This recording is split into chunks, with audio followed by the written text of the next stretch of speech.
This Illuminati, this group who called themselves the Enlightened Ones, had gained positions of power through control of the banking system.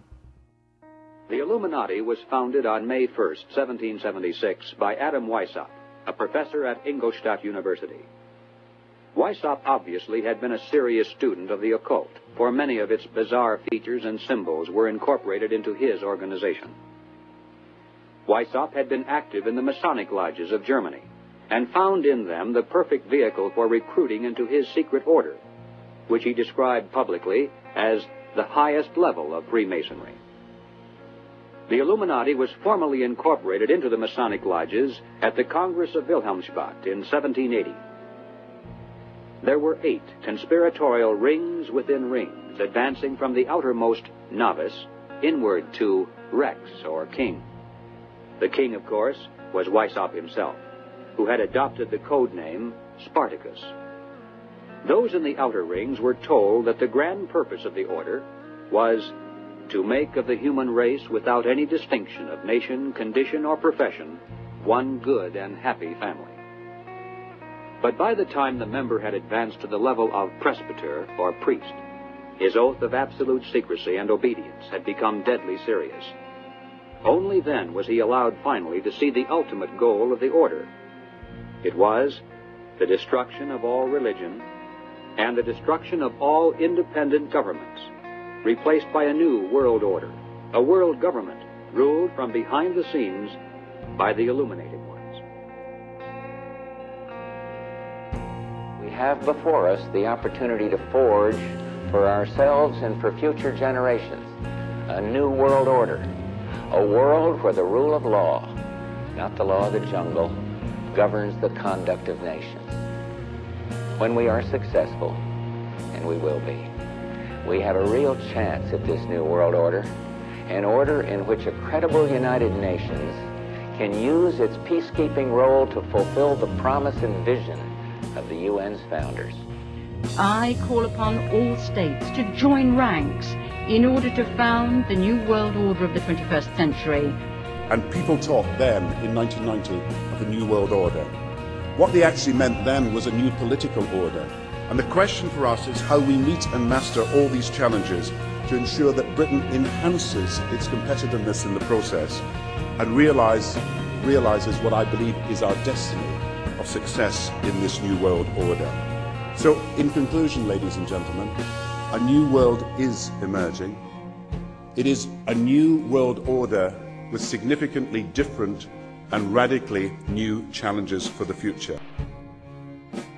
On the back of the dollar bill, you see the symbol on the left-hand side of the bill, which is annuit coeptus, which means our enterprise is now a success, or our enterprise is crowned with success. Annuit coeptus. So you're saying, fine, so you have an enterprise and is now crowned with success. What enterprise are you talking about?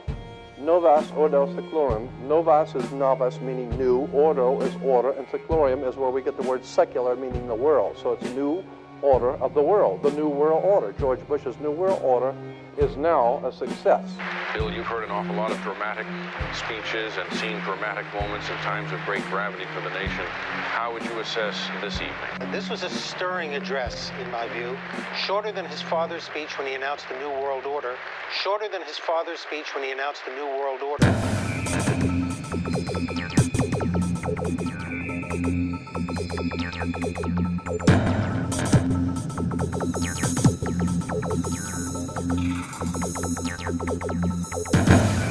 1934 is when the Federal Reserve actually finally took total control of the United States monetary system, and that's when they said it is now a success, because this is a symbol, this is an emblem of a secret society of Freemasons called the Illuminati, the German Bavarian Illuminati. They were a secret society founded in the south of Germany. They were called the Illuminati, the illuminated ones, the enlightened ones.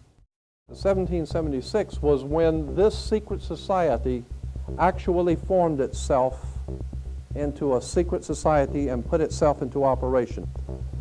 They were the basis for what we call today in our country the Bavarian Illuminati was the basis for what we call today the Colombian faction. The Colombian faction of the Illuminati came here right after this government was formed, and that's where we get today this Columbia Space Shuttle, Columbia Movies, Columbia Television, Columbia Records, everything, Columbia University.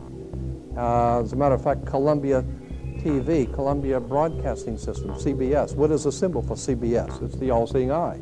And that's why our government is in the District of Columbia, because these guys own our government. They print our money, and they own not only the government, but they own you. You are their property. So, in other words, these guys print the money, they run the country, and they own you, and they own everything around it. And so they make the laws, and that's why they can decide who can kill who and who can get away with who and who can get away with whatever, because they make the laws and they decide, all right?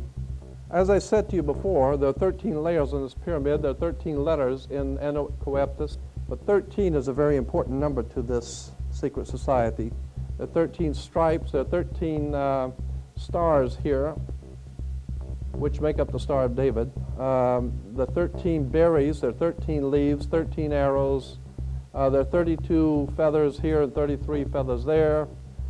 Everything is done in sequence of 13. 13, of course, is based on, this is what we call Masonic symbolism. Freemasons designed this dollar bill. Everything is done in sequence of 13, and again, I draw your attention to the fact that you have 13 stars here, which collectively make up the Star of David. There's a reason why. On the $1 bill at the top, you'll see this little image right here. But if you blow it up from an actual photograph, you'll see it is it's a little owl. It's a symbol of the Bohemian Society. The Bohemian Society meets in California on the last 2 weeks of July of every year. I have pictures showing all of the presidents, all of the living presidents, excluding the new one, but all of the living presidents at Bohemian Grove in Northern California, and they're all wearing red and black Ku Klux Klan dress type of regalia, like the Ku Klux Klanners, with the pointed headdress and everything. And I mean, that's quite a sight to see presidents dressed like Ku Klux Klan members, right? And they're standing in front of a big open pit of fire, and behind them is about a 20 to 25 foot owl behind them. And the article in Elm magazine and Time magazine, I've got 2 or 3 different magazines showing basically the same pictures. It says that the presidents meet with all of the heads of industry throughout the world, all of the heads of state throughout the world, and all of the most important wheeler dealers in this country, and they all meet up in Northern California, and they have rituals where they go before the owl after midnight. And what a picture you got, with all the presidents dressed up like Ku Klux Klanners with black and red robes on before an owl. And these are your presidents of this country. And the reason why they chose the owl is because the owl is a symbol used in Europe by secret societies, because the owl is wise, because it sees things in the dark. And the implication is, of course, that's why they're where they are, because they're very brilliant and they know things that you don't know. Our story begins in Northern California over 100 years ago, when locals began to spread rumors of bizarre occult rituals being conducted in the ancient redwood groves of Sonoma County. As the decades passed, it became clear these incredible stories had a basis in truth, and their source was a 2,700-acre private club known as the Bohemian Grove. Then, in a time period between the mid-1970s and the early 1990s, scores of reporters attempted to infiltrate the Grove. All attempts were unsuccessful. Grove security identified them, threw them out for trespassing, or in some cases, had the local police arrest them. To many, it seemed the Grove's secrets would never become public. All of that changed on July 15th, 2000, when we ripped aside the veil of secrecy and were successfully able to penetrate the Bohemian Grove on their high holy day and videotape the cremation of care ritual. Our infiltration is chronicled in my documentary film, Dark Secrets Inside Bohemian Grove. As the news spread across the planet that the Bohemian Grove had been blown wide open and that their secrets were public, the people were amazed. They were amazed to learn that many U.S. presidents and British prime ministers, German chancellors, the Hollywood elite, the heads of business and academia, Federal Reserve chairmen were traveling to the Grove each year, and that presidents had been going there since the turn of the last century in 1900. They were shocked by each new revelation of ritualistic depravity.